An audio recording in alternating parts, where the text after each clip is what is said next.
అందరికీ నమస్కారం. ఈరోజు మనం బంగారం గురించి మాట్లాడుకుందాం. కానీ ప్రస్తుతం దాని చుట్టూ ఒక విచిత్రమైన, కాస్త గందరగోళమైన పరిస్థితి నెలకొని ఉంది. అందరూ దీన్ని అత్యంత సురక్షితమైన పెట్టుబడిగా చూస్తారు, కానీ దాని ధర మాత్రం పడిపోతోంది. ఈ పారాడాక్స్ వెనుక ఉన్న కారణాలేంటో ఈరోజు మనం విశ్లేషిద్దాం. సాధారణంగా మనకు తెలిసిన విషయమేంటి? ప్రపంచంలో ఎక్కడైనా గొడవలు, యుద్ధాలు జరిగితే బంగారం ధర ఆకాశాన్నంటుంది కదా? కాని ఇప్పుడు చూడండి, మధ్యప్రాచ్యంలో అంత పెద్ద సంఘర్షణ జరుగుతున్నా బంగారం ధర కిందకి పడిపోతుంది. ఎందుకు? ఇదే ఈరోజు మనం ఛేదించబోతున్న పెద్ద ప్రశ్న. కేవలం కొన్ని నెలలు క్రితం, అంటే జనవరి 28, 2026న బంగారం ధర ఆల్ టైమ్ హైకి వెళ్ళిపోయింది. ఎంతనుకుంటున్నారు? ఒక ఔన్స్కి ఏకంగా $5,589. అదే దాని శిఖరమన్నమాట.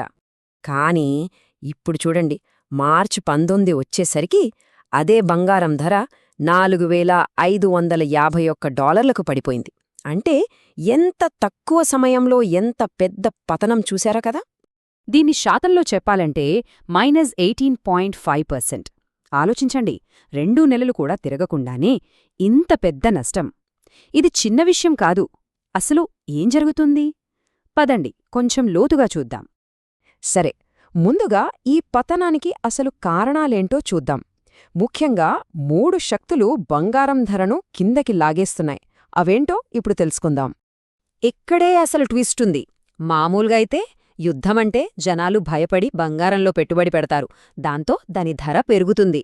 కానీ 2026లో సీన్ రివర్స్ అయింది. మధ్యప్రాచ్యంలో జరుగుతున్న ఈ సంఘర్షణ వల్ల ఇంధన ధరలు పెరిగిపోయి ద్రవ్యోల్బణం పెరిగింది. మరి దాన్ని అదుపు చేయడానికి అమెరికా ఫెడరల్ రిజర్వ్ వడ్డీ రేట్లను పెంచేసింది. దాంతో బంగారం ధరలు కిందకి పడిపోయాయి. చూసారా ఎలా లింకాయుందో? సో మొత్తం 3 కీలకమైన అంశాలు బంగారం ధరను కిందకి లాగుతున్నాయి. అవేంటంటే, 1. ఫెడరల్ రిజర్వ్ చాలా కఠినంగా ఉండటం. 2. ఈ ఇంధన షాక్ వల్ల వచ్చిన ద్రవ్యోల్బణం. ఇంకా 3. అమెరికా డాలర్ బలంగా మారడం. ఈ మొదటి శక్తి ఫెడరల్ రిజర్వ్ గురించి మాట్లాడదాం. వాళ్లు వడ్డీ రేట్లను 3.5% నుంచి 3.75% మధ్యలోనే ఉంచేశారు. ఈ ఏడాది ఒక్కసారే కోత ఉండొచ్చని హింటిచ్చారు. ఇప్పుడు చూడండి, బంగారం మీద మనకు వడ్డీ ఏమీ రాదు కదా. అలాంటప్పుడు వడ్డీ రేట్లు ఎప్పుడుగా ఉంటే ట్రెజరీ బాండ్ల లాంటివి ఎక్కువ ఆకర్షణీయంగా కనిపిస్తాయి. దీనివల్ల బంగారాన్ని కొనిపెట్టుకోవడం కంటే బాండ్లు కొనడమే లాభదాయకంగా అనిపిస్తుంది. ఇక రెండో శక్తి ఈ మధ్యప్రాచ్య యుద్ధం. ఇది జనాన్ని భద్రత కోసం బంగారం వైపు పంపాల్సింది పోయి ద్రవ్యోల్బణాన్ని పెంచుతోంది. ఎలాగంటే, ఈ గొడవల వల్ల చమురు ధర బ్యారెల్కి $100 దాటిపోయింది. దీంతో ప్రపంచవ్యాప్తంగా ద్రవ్యోల్బణం భయాలు మొదలయ్యాయి. ఈ ద్రవ్యోల్బణాన్ని కంట్రోల్ చేయాలంటే ఫెడ్ కఠినంగా ఉండాల్సిందే. ఇక్కడ మరో ముఖ్యమైన పాయింటుంది. దీన్ని ఫ్లైట్ టు లిక్విడిటీ అంటారు. అంటే మార్కెట్లు బాగా పడిపోతున్నప్పుడు ఇన్వెస్టర్లు వాళ్ల నష్టాలను పూడ్చుకోడానికి చేతిలో ఏది ఉంటే అది అమ్మేస్తారు. అది బంగారం లాంటి సేఫ్ ఆస్తి అయినా సరే. కావాలని అమ్మడం కాదు, అవసరం కోసం అమ్మేయడమన్నమాట. సరే, ఇప్పటిదాకా ధర ఎందుకు పడిపోతుందో చూసాం. కాని కథలో మరో కోణం కూడా ఉంది. అదేంటంటే, ఈ తాత్కాలిక పతనం ఉన్నప్పటికీ బంగారం భవిష్యత్తు అంటే లాంగ్ టర్మ్లో చూస్తే చాలా పాజిటివ్గా కనిపిస్తోంది. ఎలాగో చూద్దాం. ప్రస్తుతం ధరలు పడుతున్నా సరే, భవిష్యత్తు అంచనాలు చూడండి ఎంత ఆశాజనకంగా ఉన్నాయో. ఉదాహరణకు 2029 నాటికి బంగారం ధర దాదాపు రెట్టింపవుతుందని అంచనా వేస్తున్నారు. అంటే ప్రస్తుత పరిస్థితికి ఈ లాంగ్ టర్మ్ అంచనాలకి ఎంత తేడా ఉందో గమనించండి.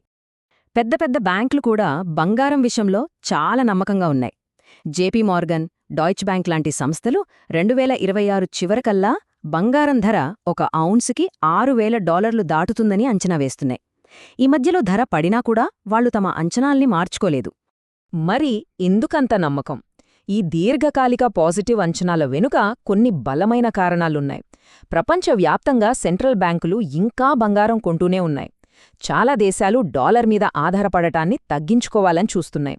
దానికి తోడు అమెరికా ఆర్థిక లోటు మీద కూడా ఆందోళనలున్నాయి. ఇవన్నీ బంగారం ధరకి లాంగ్ టర్మ్లో సపోర్ట్ చేసేవే. సరే, ఇప్పుడు మన దగ్గర 2 భిన్నమైన వాదనలు ఉన్నాయి. ఒకటి బంగారం ధరను కిందకి లాగుతోంది, మరొకటి పైకి నెడుతోంది. ఇదంతా చూస్తుంటే ఒక టగ్ ఆఫ్ వార్ లాగా ఉంది కదూ. ఇప్పుడు ఈ రెండింటినీ కలిపి చూద్దాం. ఈ టగ్ ఆఫ్ వార్ అంటే ఏంటి? సింపుల్గా చెప్పాలంటే, ఒకవైపు వడ్డీ రేట్లు, డాలర్ బలం లాంటి స్వల్పకాలిక అంశాలు బంగారాన్ని కిందకి లాగుతున్నాయి. మరోవైపు అమెరికా లోటులు, సెంట్రల్ బ్యాంకుల కొనుగోలు లాంటి దీర్ఘకాలిక అంశాలు పైకి లాగుతున్నాయి. ఈ రెండింటి మధ్య జరుగుతున్న పోరాటమే ఇది. ది స్ట్రీట్ నుండి వచ్చిన ఈ కోట్ పరిస్థితిని చాలా చక్కగా చెప్తుంది. వాళ్ళేమంటున్నారంటే, ప్రస్తుతానికి మ్యాక్రో ఎకనామిక్ పరిస్థితులే మార్కెట్ను నడిపిస్తున్నాయి. మరి ఆ పరిస్థితులేం చెప్తున్నాయి? రేట్లు పైకి, డాలర్ పైకి, బంగారం కిందకి.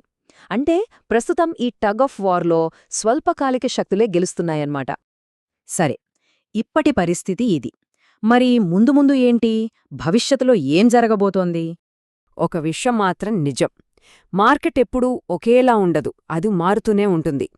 భవిష్యత్తుని చూస్తే మనం బంగారాన్ని కొనే, అమ్మే పద్ధతుల్లో కూడా మార్పులు రాబోతున్నాయి.